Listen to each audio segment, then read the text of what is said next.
Q&A throughout the workshop. Please feel free to drop your questions in the chat. We will have time at the end also to go over those questions. And we are still looking for producers for the 24-25 steering committee. So reach out to Arlo if you are interested in that. And we also have a link, which I'm sure Stephanie will put in the chat. So we have some wonderful speakers this evening who are excited to share their programs and tips for you that they have for you to bring your farm products to new markets. We'd like to extend a warm welcome to Ever Williams of the Georgia Organic Farmer Champion.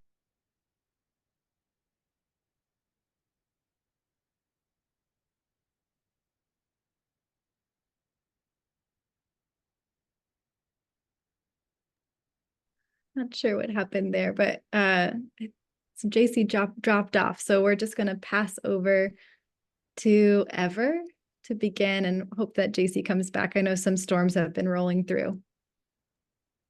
All right, here we go. Hi, I'm Ever. Yeah, like Jacey was saying, I work at Georgia Organics and I manage a program called Farmer Champion. I'm gonna share my screen on a little presentation I made for y'all. So give me one moment. Can everyone see the presentation?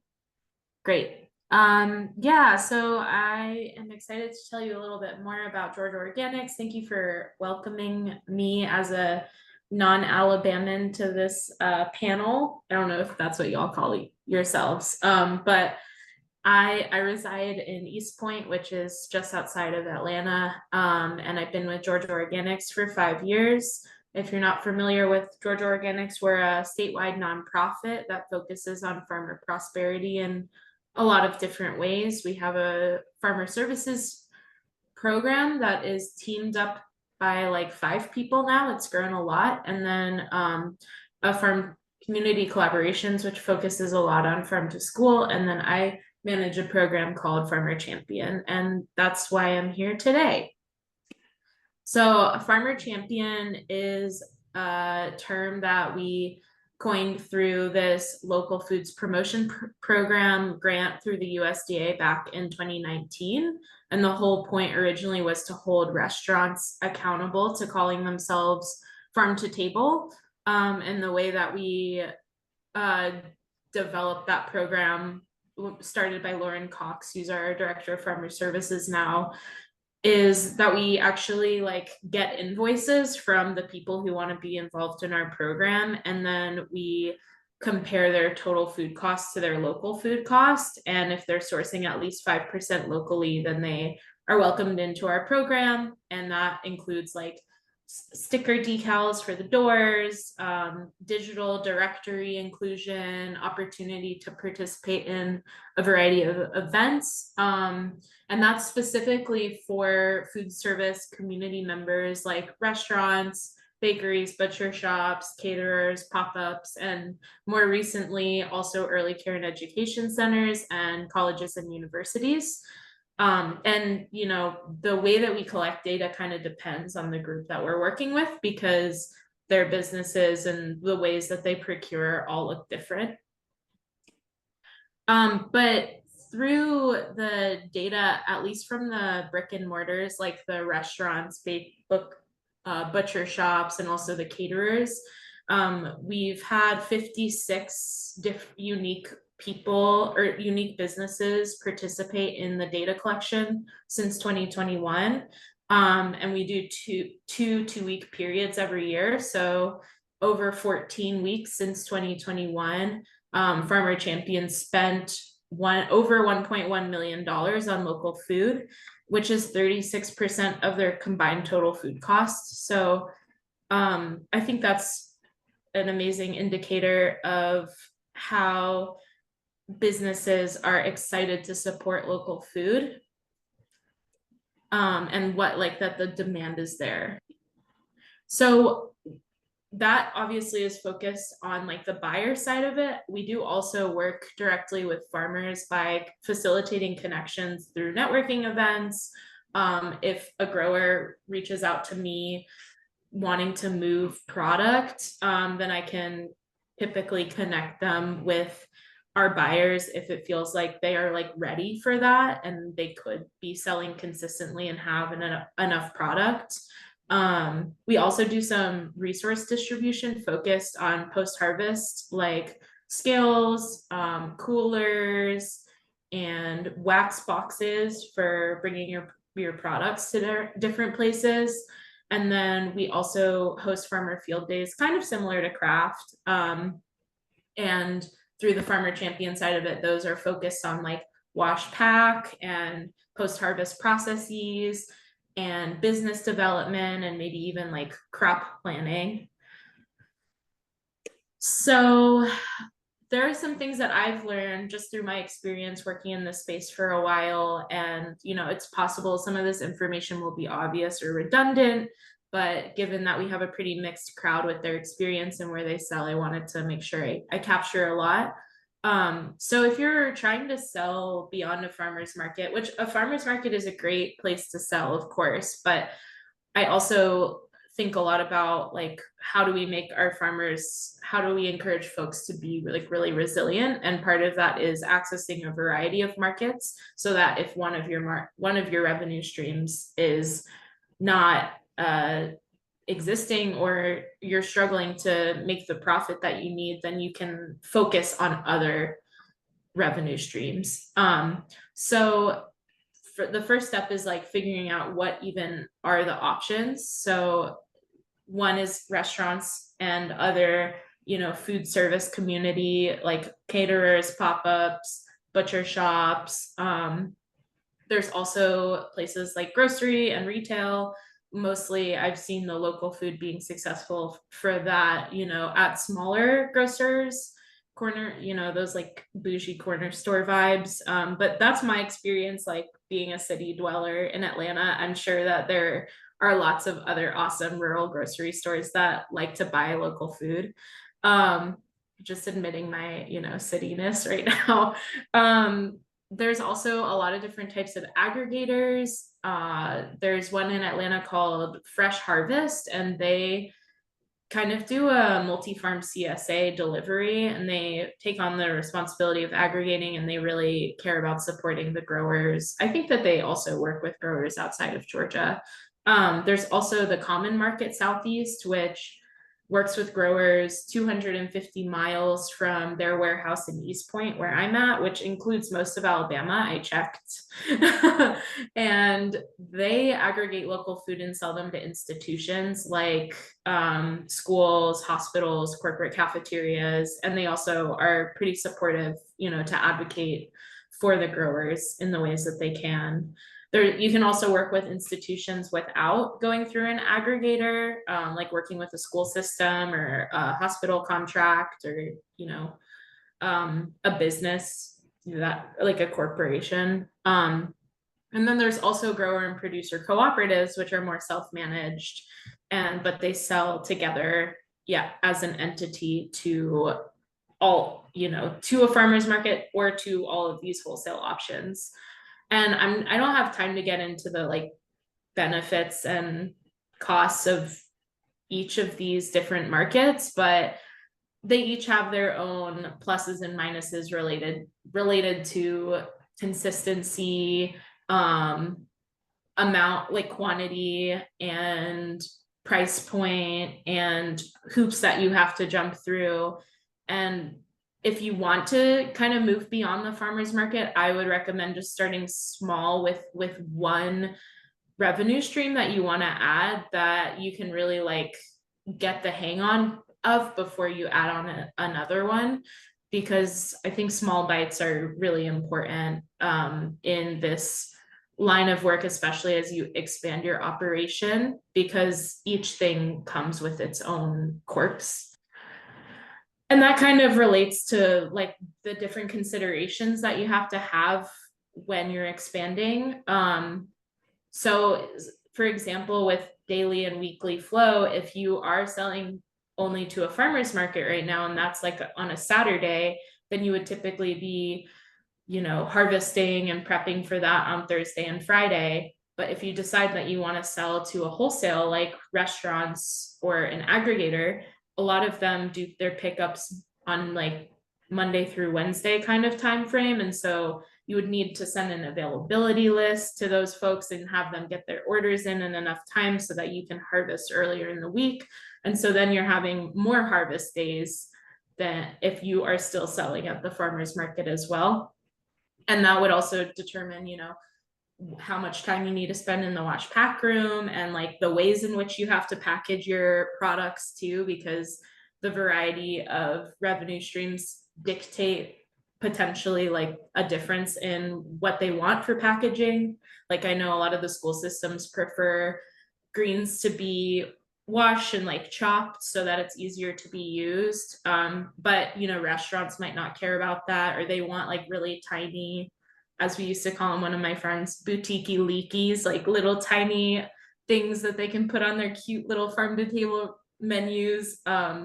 So all those things are like slightly different needs in how you actually operate your business. And that also could influence if you are a team of like 3 people, then you decide to start selling somewhere where you have to deliver your products. You might need to think about a delivery vehicle, a person to drive that during your workday, and the office tasks that come with sending availability lists out and managing invoices. Also, just crop planning changes. Like if you decide that you want to do something like selling to one of those boutique leaky farm to table spots, they want like a lot of variety, like specialty crops. But if you decide you want to go more with the like school or institutional route, you need a larger quantity of things that people will always want to eat, perhaps more specialty. So yeah, there's a lot of ways to slice the pie, and there's different things you have to think about depending on how you want to slice it. Other things that are more boring to consider for expansion are different like insurance and liability policies that one of the buyers might encourage you or like require you to have if you want to sell to them. Or certain food safety certifications. A lot of places don't require GAP, but some do. I know that the Common Market Southeast does.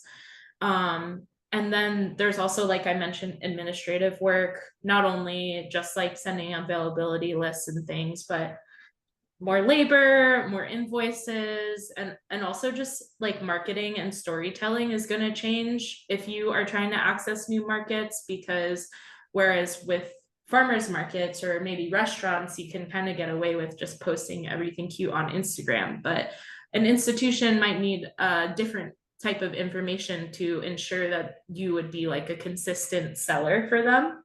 So it just, there's a lot, and it's maybe a little overwhelming to hear about all this, but like I said, I think starting small is a great way to begin your expansion if you are trying to do that.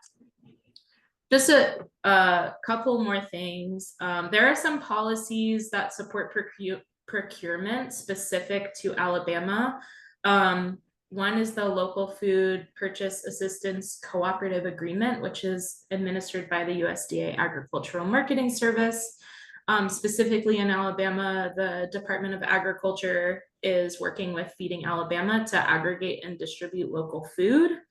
And then there's also a K-12 farm to school incentive program, also run through the Department of Agriculture. And when a school serves a meal component sourced from Alabama, they can be reimbursed. So that's pretty cool. That is not something that exists in Georgia, that incentive program, and I think not a lot of states. So that is a very supportive program that exists, at least on paper. I don't know. I haven't actually worked with it, and maybe it's a different story when you are a grower. But I think those are great. And then some other things I was thinking about is there's this program called Know Your Cost to Grow that is run by Oregon Tilth, and they walk you through this program that basically helps you figure out the cost of one of your crops, and so it can help you understand like if it's worth it to be growing that, literally like how much time and labor it costs to cultivate, harvest, get it processed. So that's a very helpful tool. And then the value added producer grant from the USDA. I didn't realize this. Like when I heard that, I thought it was kind of like if you have seconds products that you're trying to process into something else and sell it. But even like certified organic or food that is only being sold locally is a value add. And so there's a lot of ways to utilize that program's funds too. I feel like I went through this really quickly, but I wanted to make sure that I was sort of within time. And yeah, I think like, just like I said at the beginning, starting small as you expand, like using different wholesale arenas as kind of experimental like testing grounds is a great way to figure out what works for your business. And maybe you try it and then you realize that you prefer just selling to farmers markets, and that's also okay. And if you're struggling to even get into farmers markets, like I think that there are ways to get access to those too, but maybe starting with like a growers cooperative would be a good entry point, because that's full of people who would be supporting you in your new ventures. Any final thoughts ever before we move on to the next panelist? Yeah, I was just gonna say, feel free to reach out. Here's my email, and thank you for having me, Arlo and Jacey and Stephanie. We're really glad to have you here. All right, next up, we've got Andrew Williams from Deep South Food Alliance.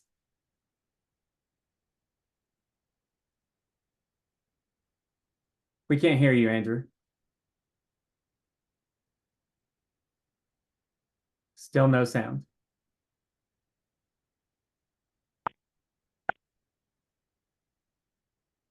No sound on Andrew. I see Stephanie's looking intensely at her computer screen, so maybe she's doing something. Yeah. What about now? All right, we got you. We hear you loud and clear. Okay, Andrew Williams. I'm not in a relationship to ever, but we're glad to be here.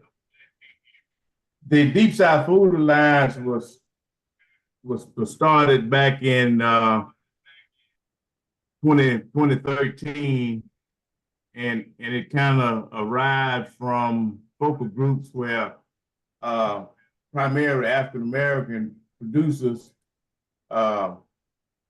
they needed a clearinghouse, and they needed somebody to advocate for them.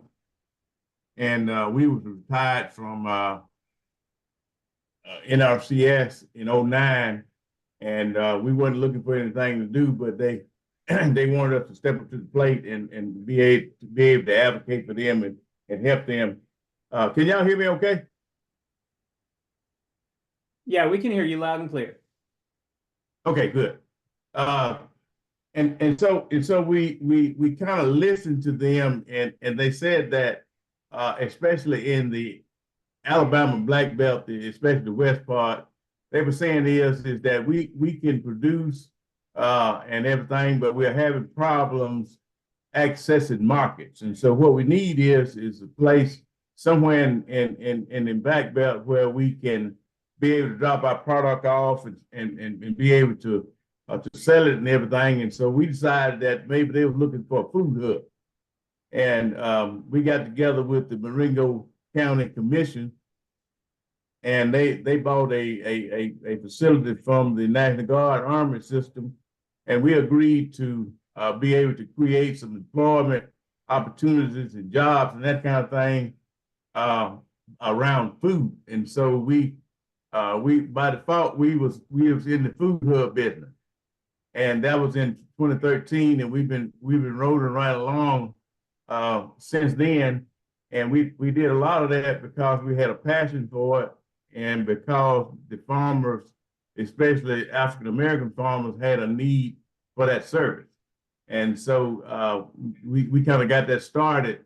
We took part of that National Guard Army complex, and they put some infrastructure in, and we did too, and then we kind of got started. And I'm kind of glad that we did. And so I said all that to say this is that as we do this work, that would be a niche of farmers out there, and you may have it in your community where there's a need and somebody has to step up to the plate and start working on the need. Is it expensive? Yes, it's really expensive to do that. But the pleasure comes down the road when you can keep farmers on the land by trying to fill the voids that they have. And that's kind of what the Deep South Food Alliance began to do. And then we started looking across the landscape, and we was having a diminishing of African-American food producers, especially vegetables. And that was kind of contrary to what statistics in books and in reports and what have you.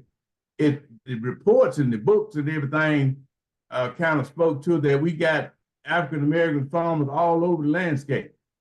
But we working at ground level and we can't hardly find them. But the few that we found, they were saying that if we need help, then we're gonna go completely out of business if somebody don't help us. And then they began to talk about what their needs were, and they were saying, you know, farmers markets is good and peddling and what have you is good, but we need greater markets.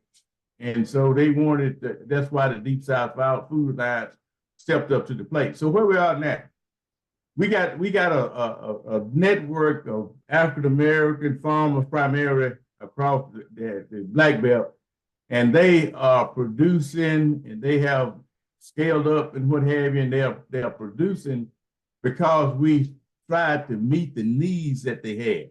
So what are some of the needs? They said that you know, we need irrigation. Yeah, and we need access to programs that will do that. We need hands-on technical assistance. We need access to USDA programs and other programs. So in addition to being a food hub, we became a clearinghouse of information for socially disadvantaged and underrepresented folks across the Black Belt and everything. And so things are looking better. Things are looking better. So today, through the network, the Deep South Food Line is buying their product. Yeah, and we are processing, we are packaging, and we are distributing to various markets, including the open market. All of that happened because we listened to this group of farmers and addressed their needs. And have that been easy? No.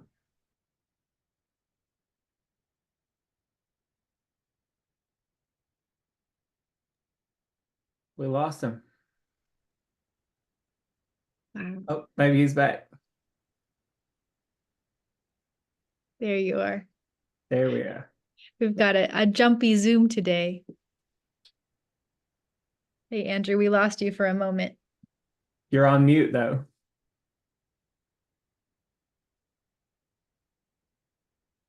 Still on mute. We can't hear you, Andrew. Yeah, we can't hear you. But now, There we go. okay. I'm in the rural areas, so my internet going in and out. So I make this fast. So what we're doing at this point, we heard that cry, and we are trying to address it. And so what we'll do is we got these network of farmers, and we kind of work with them throughout the planting season. And then we kind of cater to what the market said that we need, that we have.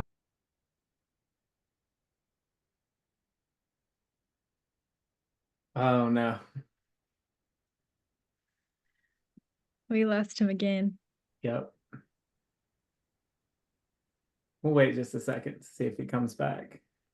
He still has a little bit of time.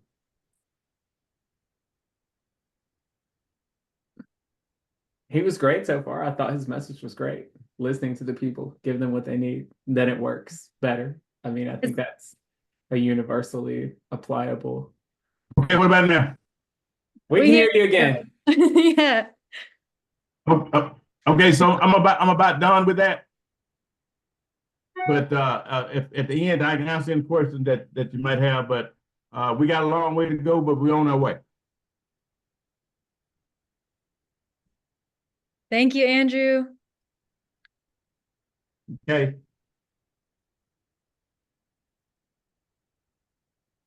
All right, I'll pass it to you, Jacey. Okay. All right. Next up, we have Emily Campbell from Alabama Farm to Early Childhood Education Coalition. I said that slowly because it was a mouthful. All right, Emily, it's on you. Thank you. And yes, it's a mouthful.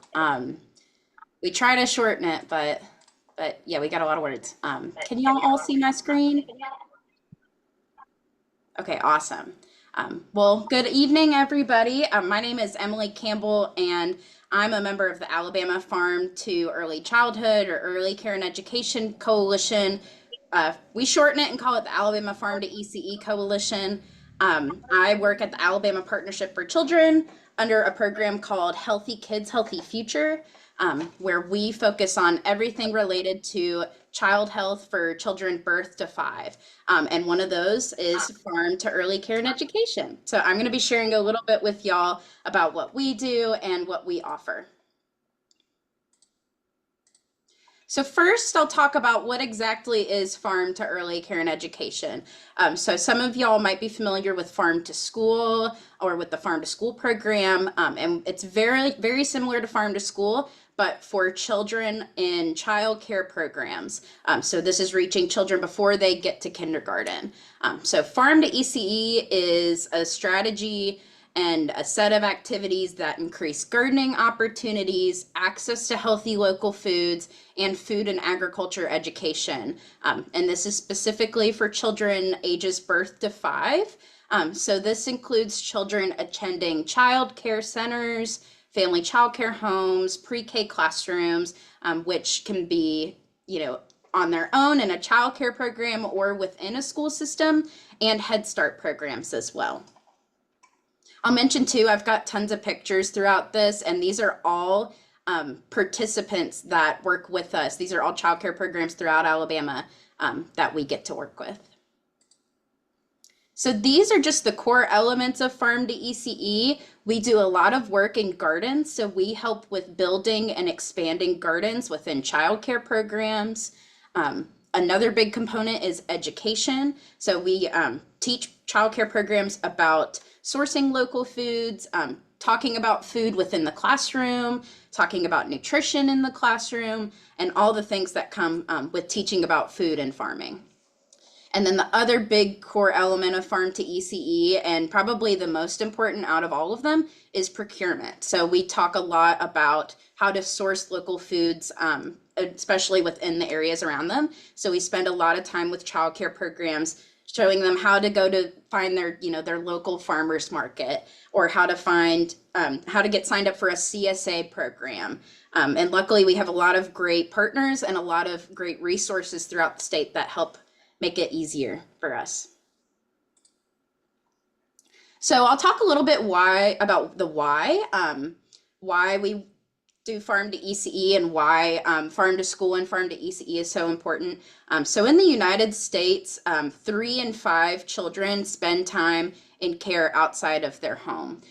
So that's 3 in 5 children in the US spending time in a child care program or at a pre-K program throughout the week. So a lot of times children are spending time in these childcare programs more than they may be spending at home. So it's a really great place to start those healthy eating and physical activity habits. And when children have the opportunity to start these habits in the first 5 years of their life, those habits will grow with them, and they'll be a part of their lives as they grow and start big school. And also, I think you all know that it's so important for children and everybody to know where our food comes from. So teaching children about gardening and farming, it's showing them where their food comes from and the journey it takes to get to their plate. A lot of the programs we work with have, children and families that they are under the assumption that food just comes from the grocery store, when actually it goes through a much larger journey than that beforehand. So our goal with Farm to ECE is to share that journey with these childcare programs, with the children they serve and the families they serve. Something great about Farm to ECE is it's a triple win. So kids win. They're getting access to fresh local foods. They're eating more fruits and vegetables since they're being brought into the classroom. They're getting to garden and see it start from a seed all the way to that fresh strawberry that they get to eat. So they're eating more fruits and veggies. Farmers win because they're getting that direct support from the childcare programs they work with. So they're getting that larger share of the dollar versus, them purchasing from the grocery store, for example. And communities win. So when farmers and childcare providers are working together, they're growing their network. So they're going to find more people to connect with in their community, more, possible customers to have for their product. So all around, it's helping everybody and building that community. We're going to talk a little bit about the benefits of selling to early childhood programs. So one great benefit, especially if you've never sold to an early childhood program, is it's a brand new market. So by selling to early childhood programs, you're getting fresh local foods directly to the children and the families in your community. This is really great, especially for some families that may not have access to a farmer's market near them. This is a great way to get that food to them without them having to, especially if they don't have transportation or they don't have time to go to a farmer's market on the weekend, you're getting your food and your product to them by selling to an early childhood program. We have a network, a group of childcare programs that we work with across the state of Alabama. We have about over 200 programs that have gone through our Farm to ECE Learning Collaborative, is what we call it, for childcare programs. So we have trained and gotten childcare programs excited about Farm to ECE across the state. So there are childcare programs out there that are committed to serving fresh local foods on a weekly or a monthly basis, and those are going to be consistent customers for your business. One great thing about early childhood programs, which contrasts in comparison to working with school systems, are that sales are a lot more flexible and can be more direct. So childcare programs can vary in different sizes and structures. Some programs can be just 6 children. It can be based in someone's home, or you might have a childcare center that has 200 to 300 children. So you can really find a childcare program that meets your needs and meets the amount that you're able to sell. And with childcare programs being individual businesses, they're individual businesses just like y'all's are, which can make the process more flexible versus working with a larger school system. It can also be an opportunity for growth and security for your own business. Childcare programs work together. Sometimes there can be a little bit of competition with business, but usually they're joining hands and working together to connect each other to resources.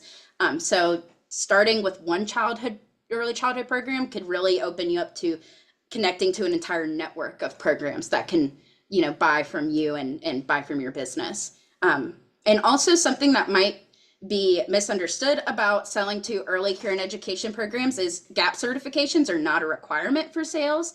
So you don't have to have a GAP certification or certain liability insurance or things like that. Sometimes programs might request them, but usually they don't. We haven't had that in our experience.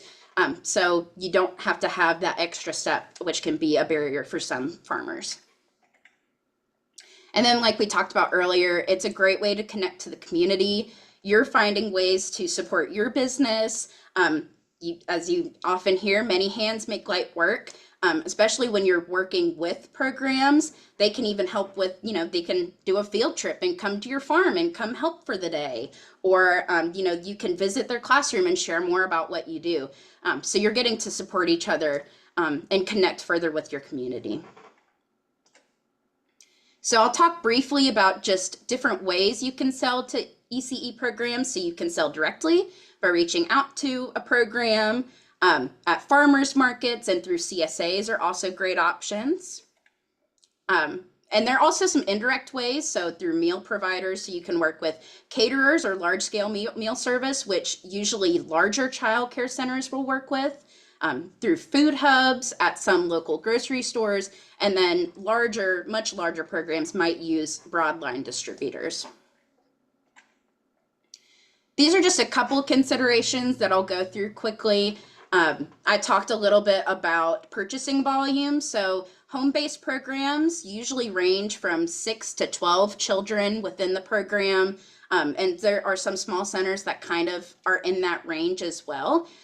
They usually purchase on a weekly basis. So something like a weekly CSA box might be really beneficial for them, or a weekly purchasing schedule. Some programs only operate during the school year, so that's just something to keep in mind. And then with food purchasing as well, some are participating in the USDA's Child and Adult Care Food Program, and those have specific purchasing guidelines. But I will mention that all licensed child care programs in the state of Alabama do have to follow the USDA's meal pattern guidelines, and those include fruits, vegetables, whole grains, and proteins, and those are all things that y'all are selling out there. So it's even more reason for early childhood programs to support. So I'll briefly go over just how things, or if I'm running out of time, I'll share it later. I think that's my timer. You can keep going just for a moment more. Yeah, We'd love to hear it. Yeah. I'll wrap it up real quick. Thank you so much. Yeah, so just kind of a step-by-step guide for if you're wanting to get started with this. So first, you can find an early childhood program near you. Us with the Alabama Farm to ECE Coalition can help assist farmers that want to connect to ECE programs near them. So you can send us an email and you can get connected right away to programs in your area. It's really important to build a relationship with them and then ask questions, ask them what their food needs are, how much food they usually purchase, all of those good things. And then of course, provide information about all of your services. Educators are so creative. You might tell them about something you offer, and that might be, that might inspire their next lesson. So they're just share everything you've got, because, there's always an opportunity to sell whatever you have, and then sell your products. And then I'll click through real quick. But thank you all for having me today. And I think Stephanie's going to share our website in the chat that you can learn more about us and what we do. And feel free to reach out to us if you would like to connect to ECE programs in your area.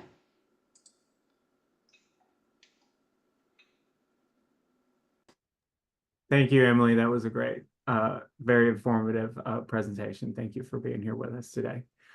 All right. Since we're at time, we're going to dive right into our last but not least panelist, which is Justin Luangkhot from Farm Food Collaborative. And I'm sure he's going to have a great information for us. Over to you, Justin. Hello, everyone. I'm Justin Luangkhot. I'm the Farm Food Collaborative Manager. We're part of the Food Bank of North Alabama. So what we are is a food hub, and one of the benefits for us being part of the Food Bank of North Alabama is we're able to share the resources with the food bank, so we don't have as much overhead cost for our operation. What we do is we connect our local growers and with our local buyers. We service buyers that are restaurants, schools, ECEs, distributors like Common Market that Ever was speaking about. I saw one of our growers is actually in the call with us today, 4G. You guys should check them out if you haven't had a chance. They have a lot of great products, a lot of specialty products. Our growers they have a diverse amount of products available, and we have like an availability list that we send out every week. And I ask people to have their orders in by Saturday so that I can get everything to our growers, and we can do our pickups and deliveries, and schedule things with our other growers that are making deliveries. We do a big thing with the schools in the fall with apples from Scott's Orchard. We deliver a ton of apples every year. And we do strawberry season with the schools all throughout North Alabama. If I had about 10 people working with me, we could probably do 15 more school districts, but it's very taxing at times, as you can imagine, delivering thousands of gallons of strawberries every week. So for what the Farm Food Collaborative does is I'm always out looking for new growers that want to be part of our program. And I contact them, I see what their availability is every week, and then I send out my list for what we have available that people can purchase to our buyers. And anytime I'm out, or one of my drivers is out, or my coordinator is out, we're always looking for new buyers. We'll go introduce ourselves, explain it as what we're doing, and how we can help service them. And we have a lot of great buyers and a lot of repeat business, which is great when you're talking about buying local foods, because it's really supporting our local growers here in North Alabama. We really service the entire state, but we just don't have the resources currently to go all the way down to South Alabama. But every once in a while, if we can contract a load of like something like satsumas to bring up to the north part of the state, the schools love them. The other buyers love them as well. It's just trying to get those resources up here to us.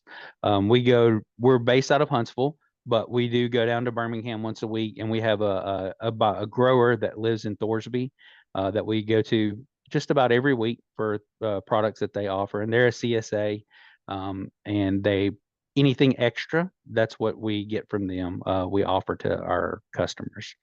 Now, part of the food hub world is sometimes there's shortages, and we let our buyers know, hey, it's going to be first come, first serve because of the way that we operate with our growers. We're trying to help them reduce their amount of waste and help them expand their businesses. And it's been great. We've had a ton of feedback over the years with our growers. It's expressing that having all these extra sales is really benefiting their farm to help grow it and keep employees on and things like that. It's a lot of fun. It's a lot of work as well. And anyone can be on the list. We don't have any minimums. You just have to order the size that's offered for our list. And we work with our growers and work with our buyers. If the buyer expressed that they would like something larger or something smaller, we have those conversations to try to meet both sides of the spectrum there so that we can have those needs met.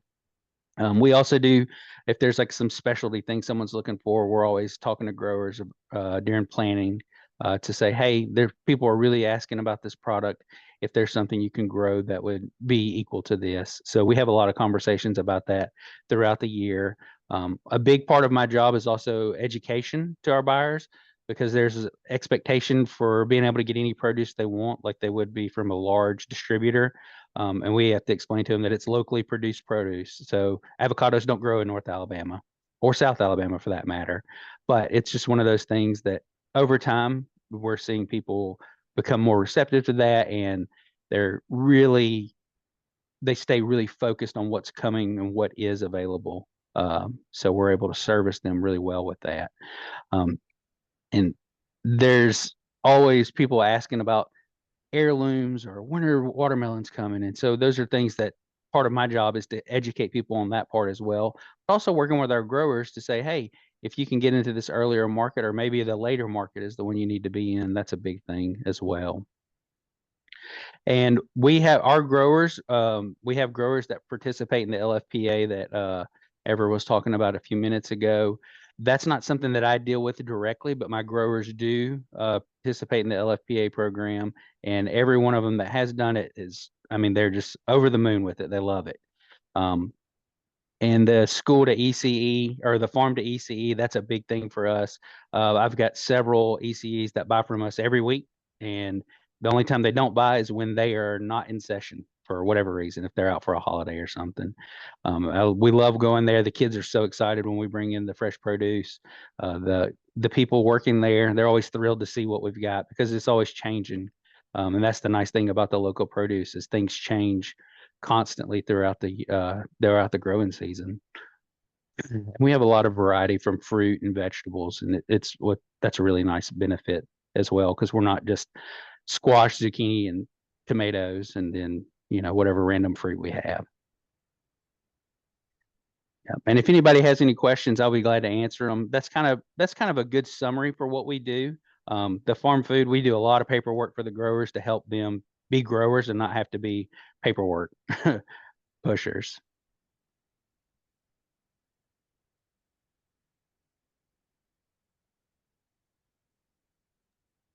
Oh, Jacey, you're on mute. Yeah, sorry. Thank you, Justin, for that information. That was great. Folks, please remember to put your questions in the chat. We're now going to run into question and answer. We have a couple that we'll start with, so just keep putting those questions in the chat. Let's see. I'm going to go back to our first question. This is from Nicholas. This is directed at Ever. What are the most common obstacles or limitations for businesses to source locally? What can be done to overcome these? I think it depends on the business, but I can speak right now from a restaurant kind of perspective. I think number one, price can be a barrier depending on what type of business you have and how much money you have. Also time, in the same way that there's a lot of time for growers to send the availability list and process the invoices. Buyers and the chefs also have to take the time to receive the availability list, figure out what it is they want to buy, send it back, get it, coordinate the delivery times and process it.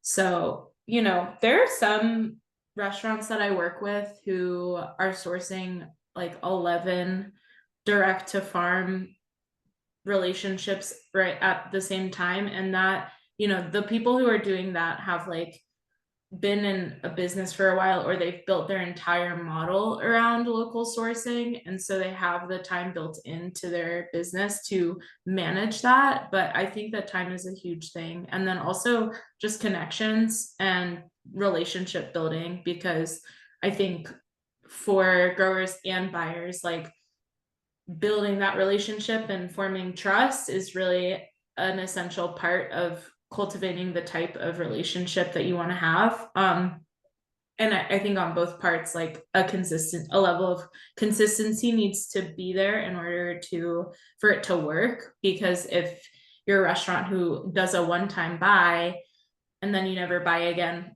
then you're probably going to get taken off the grower's fresh list and vice versa. So if you really want to maintain a prosperous relationship, there's a lot that goes into that. Just like any other relationship in your life. That's great. Thank you for that. And we have a follow-up question also for you, Ever. And the question is, could you quickly describe the structure of the cooperatives you were talking about? Yeah.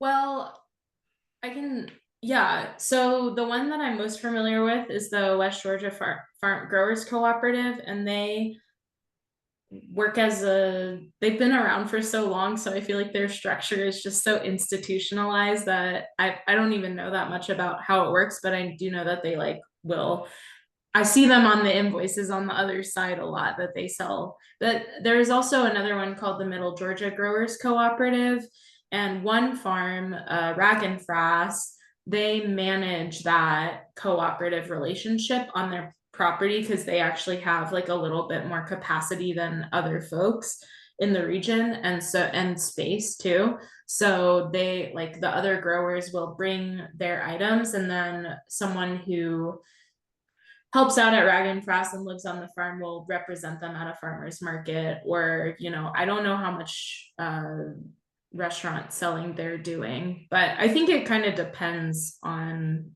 a variety, but there are some resources for cooperative business development, at least in Georgia. I'm sure it's in Alabama or nationally too. But if you're interested in like developing a co-op, there are some resources for that for sure. Great, thank you, Ever. Dominique, I see your question in the chat, but I'm not sure who it's for. Did you want to let me shout out just in the chat or by voice who you would like to answer your question? And the question, I'll go ahead and give folks the question. The question is from Dominique is, what is the process of being part of your coalition?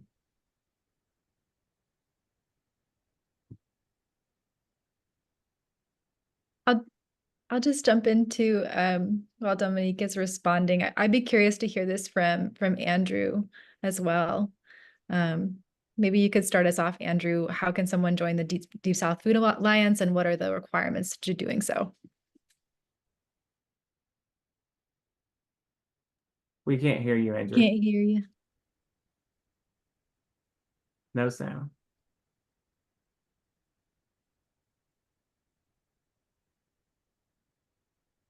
No sound. Okay, can you hear me? There we are. Okay. Got you. Got you. From the Deep South Alliance perspective,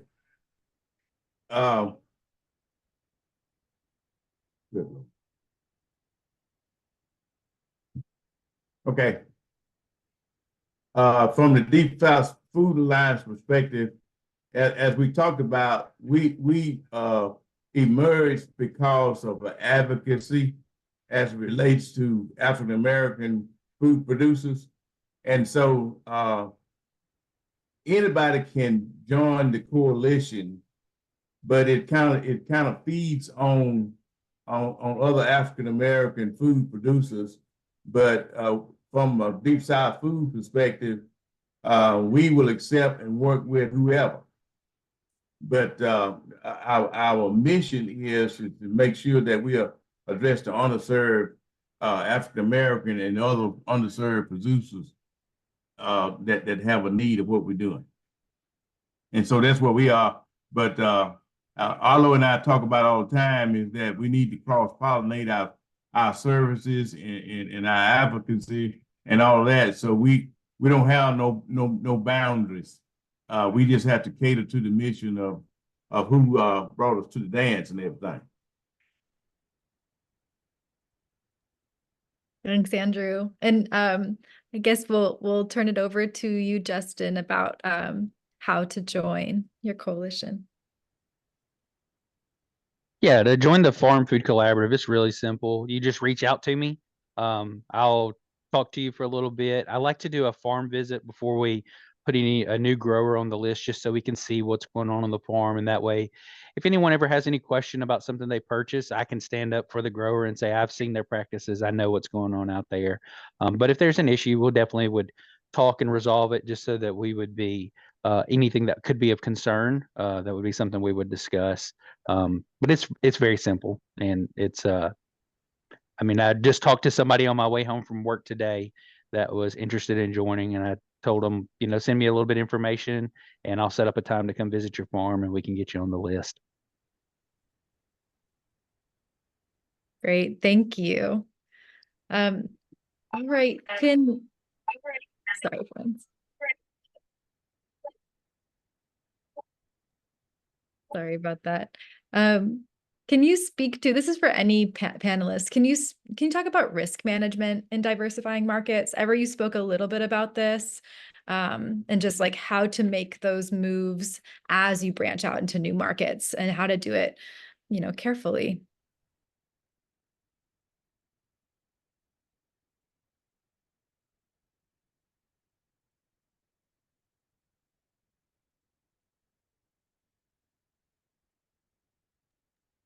Would you like me to speak again, or does then someone else want to? If anyone else?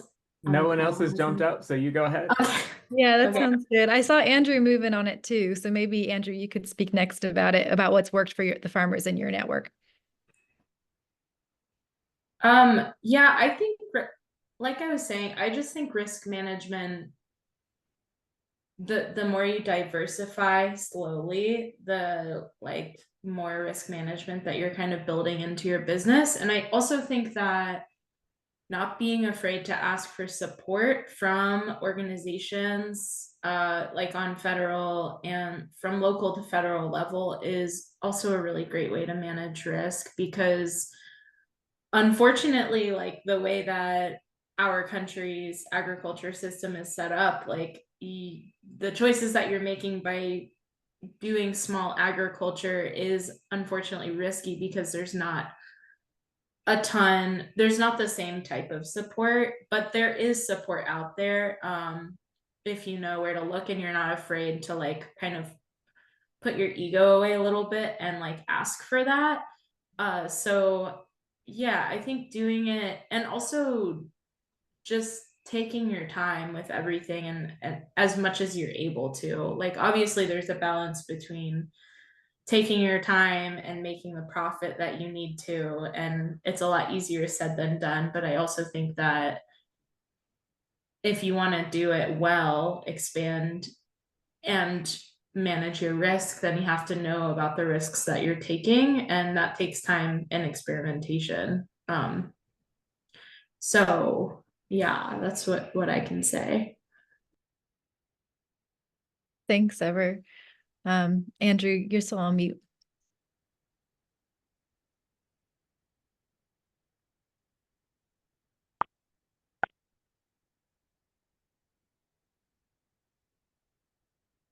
Okay, so for us, risk and everything, some of the work that the Deep South Food Alliance does, here again, is advocacy work.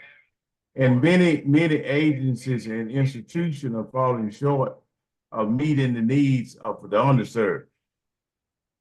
And so a lot of time we step up to the plate and help the agencies and institutions out by being able to reach those underserved individuals for whatever reason hadn't been able to access public programs and what have you. And we sometimes we think about what would it be like if we wasn't doing advocacy work out here?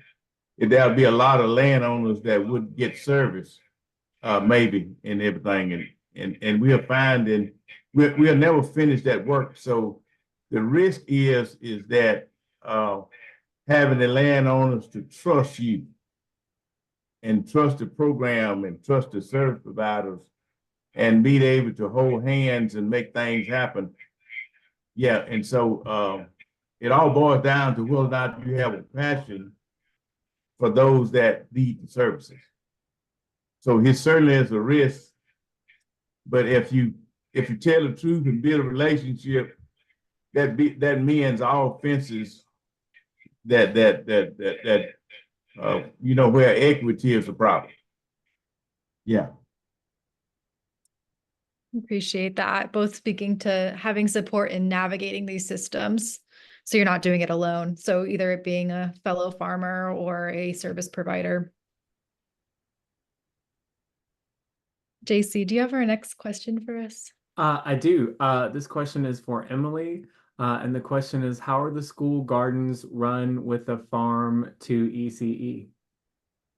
Yeah, so I'll kind of share the whole process that we take childcare programs through. So we offer a program called the Farm to ECE Learning Collaboratives. It's a 6-month training program where we teach everything around farm to the childcare providers. So we share about gardening, and then the food and farming education, and then how to purchase locally in their area. Programs that go through our learning collaborative at the end have an opportunity to apply for implementation funds. And then our programs that receive implementation funds can use those funds to start their garden. And so they can use it to purchase locally. If maybe they want to do a CSA for a couple months, they can do it that way. But primarily we have programs using the funds to start a garden. And then each year been very blessed. We have with our funding that we have available, that we've provided sustainability funding for the programs that originally started their garden a couple years ago. So if they need to, replenish soil, or if they need to purchase a new raised bed, those sustainability funds can kind of take those further. And then since we serve the whole state, we've got 200 programs spread all across Alabama. The main way we provide technical assistance with their gardens is through a monthly webinar that we offer with a master gardener. So, and we share, all the things that can come up with gardening. So, about bugs, about, all the things that could possibly come up. And through that, they receive professional development hours that count for all the hours they have to get each year. So yeah, hopefully that answers your question. Yes, thank you. This is a question for any or all panelists. A common theme here is that the work is relationship based. If someone is new to this space or feeling a bit unsure about reaching out to folks, what are some tips you would offer for reaching out to develop new relationships to break into new market spaces?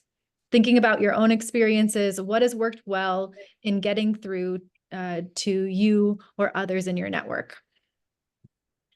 So I would say from the farm food standpoint, because we do a lot of this cold call, if you will, everything that I've had the best response to is the in-person. Email is probably the second thing. And then it really depends on the personality of where you're going and who you're talking to. So for me, popping into a school is not really something that I really want to do, because people will be like, what are you doing here at a random school? But restaurants, just go in and ask to speak to the chef, or whoever's in charge of purchasing. A lot of times they just want to sit down and chat with you about food, and that's a big thing. The schools, I just go on their website and I will look for whoever the CNP director is, and I'll email them or give them a call, whatever works best, whatever their preference is. And grocery stores, if you're working with like a chain like Kroger or like a Whole Foods or something, there's a process that goes into that because it's a corporate entity. So that's a little bit more cumbersome, but they are large buyers when you're working with them. And they're going to have probably the highest expectations of anyone if you go through a corporate route. But like other farms, like if you're dealing with other farms for like CSAs, maybe you have a product that they don't currently grow or offer. And we do a lot of farm to farm sales as well at the Farm Food Collaborative. Because maybe you want to include sweet potatoes in your CSA, but you don't have the space or the resources to grow them and harvest them. It's a great opportunity to purchase sweet potatoes from a farm that already does that, and you can include it in your CSA.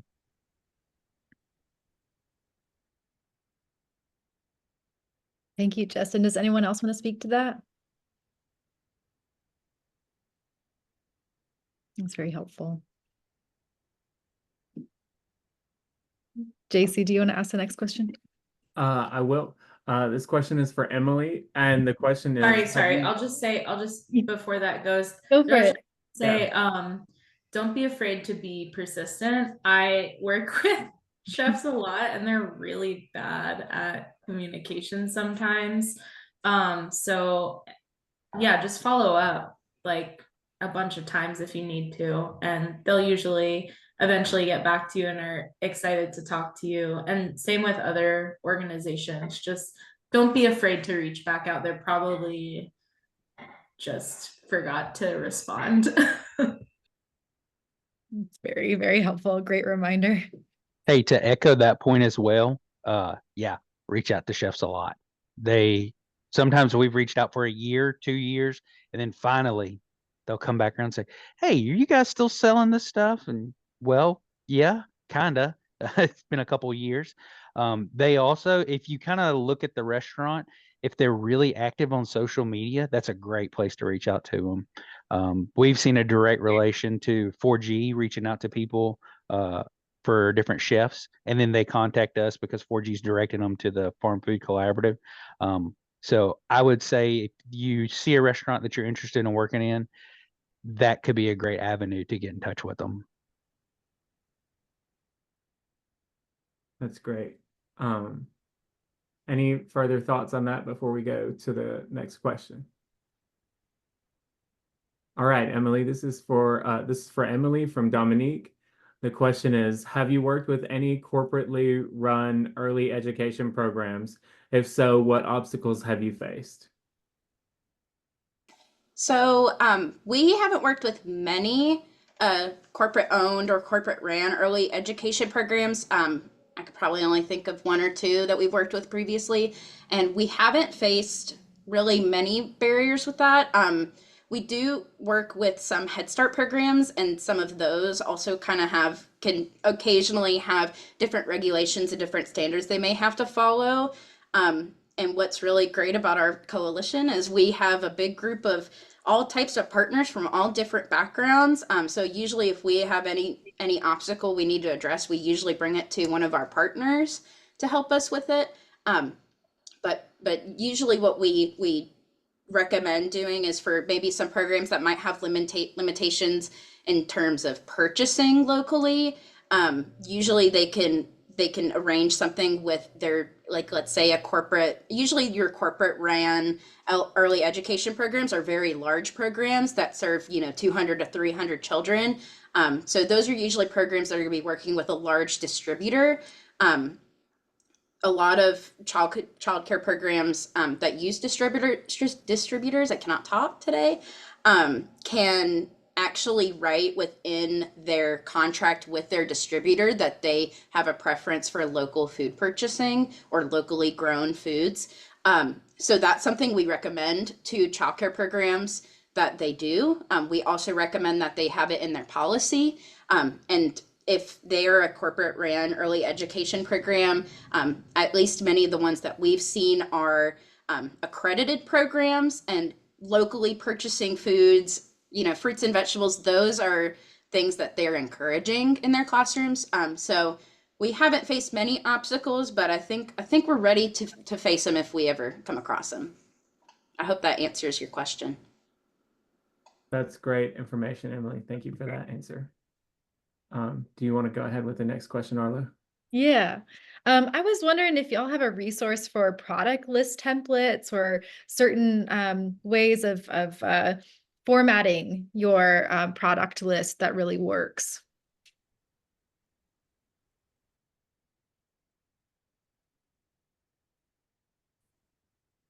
I'll add that with the majority of the childcare programs we've worked with, they're really receptive to pretty much anything. Most of the educators we work with are they're not only teaching, but they're there to learn as well. So a lot of times, even if it's something that you have commonly used before or something that works, they might find a particular interest in, and it might spark, we're going to do taste test activities and we're going to learn everything about satsumas this month, for example. So I guess really, I think anything you have, especially when you're trying to reach early childhood programs, will be beneficial because this is a new area for many of them. And so any and all information is always appreciated, especially for our programs that are committed to serving local foods.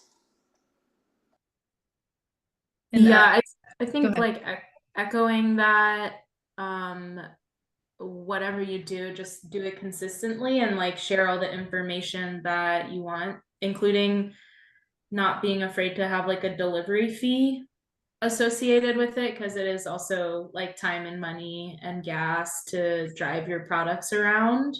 And I see that on the invoices all the time, like a lot of people do delivery fees. But yeah, I think as long as you have the information that you need and it's like a consistent readable format, whether you're emailing that or like dropping it off or texting, just keep up the same for, a period of time to kind of establish that consistency. Are you able to see my screen? Yes, this is Okay, great. so yeah, so this is what my list looks like every week. You can see this is from June, so this is an older one I just found on my desktop.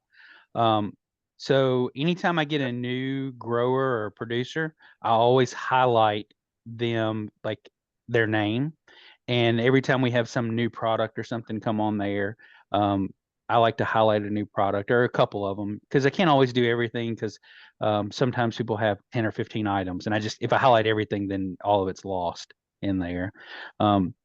Something else that we found is really useful is if there's a limited volume, put that on there so people know. If I don't get my order in early and I want to get something, then I might miss out. And I try to highlight that so people understand that, so their expectations are correct. You can see here, blackberries. Anytime there's like a big season for like strawberries or blackberries, I really push those things, because I want people to know, hey, it's local, it's fresh, and it's short. It's going to be going soon, so you need to get it while you can. And usually things that people get really excited about is when the first peaches come on, or the first tomatoes. Everyone gets excited about tomatoes or peaches. And so we do a lot of things like that, just to highlight as the availability comes in. I like to include the city or town, wherever they're closest to, so people can know where they're getting it. And maybe they want to buy something from Moulton because they live close to Moulton, or maybe they don't care about that necessarily. They just are glad it's from North Alabama. And all the prices that our growers set are, the grower sets the price, and then the Farm Food Collaborative does a 10% markup. So if you sell, like for instance, the Foundry, if they sold their eggs, if they wanted to sell their eggs for $10 a dozen, that's up to them. You know, of course, the buyers are not going to respond to $10 a dozen egg, but if that's what they want, that's okay.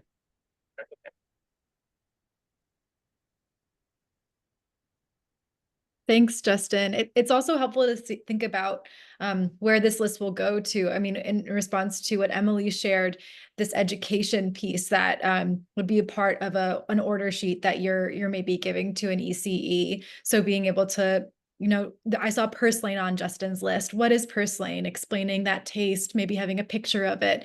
That depending on your buyer, it can be a more educational resource.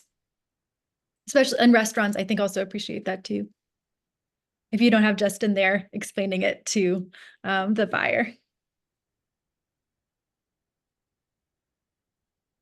Right. So it looks like we are about to wrap up. Is there any other question that someone's really wanting to ask before we move into closing?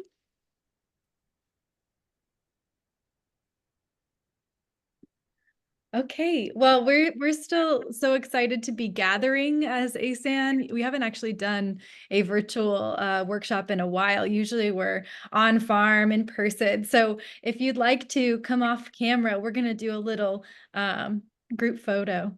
If you'd like to come off camera, and then we'll close out. And I want to share with you some events that we have going on. Thanks so much for joining, y'all. And all right.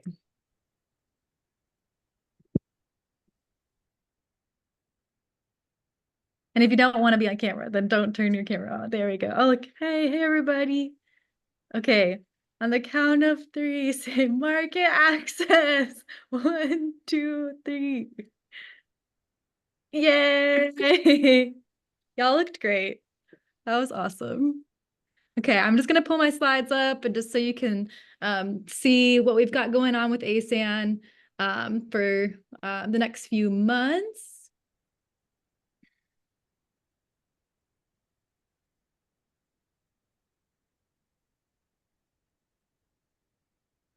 Okay.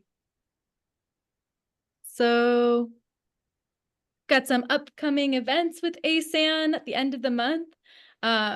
On the 27th in Elba, Alabama, for all those folks that are in South Alabama, hope you can make it out to Sustainable Growing Methods for row croppers and climate smart ag funding. Really excited that Georgia Organic Peanut Growers Association is going to be down there, and the Federation of Southern Cooperatives. You won't want to miss it. It's going to be a great time.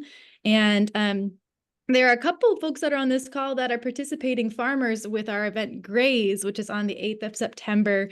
Hope all y'all can come out to that. That's that event where we're pairing chefs with farmers and inviting everybody out to come get delicious bite-sized bits, but really focusing on that, pairing chefs with farmers so that they can expand markets.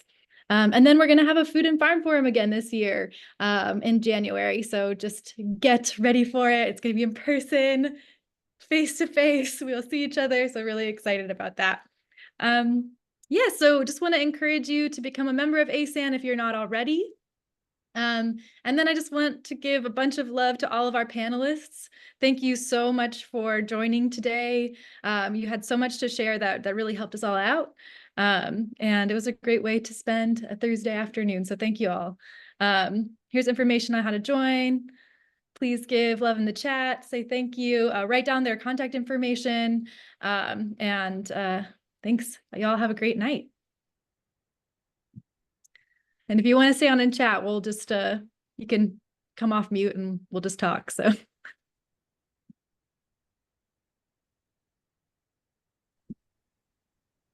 Thanks, y'all. I'm gonna go.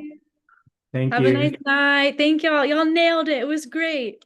Yeah, well done, everybody. You. Hey, Gabriel. Hey. How's it going? Wonderful participation. I think Lots so. of people. It was good. Yeah. Yeah, there was a Thank good y'all. I many really people. enjoyed today. Thank Yeah. you. You nailed it. Emily, Thanks, yeah. Justin. Yeah. Emily, we do a garden program with kids. We currently work with 2nd grade through 5th grade Awesome. in Taylor Park in Mobile, Alabama. And it's through after school program, and the kids come to the garden once a week. Awesome. But anyways, I was thinking maybe they have kids who are early childhood age at the program, Taylor Park. But yeah, maybe if we can expand, we could look into getting some funding.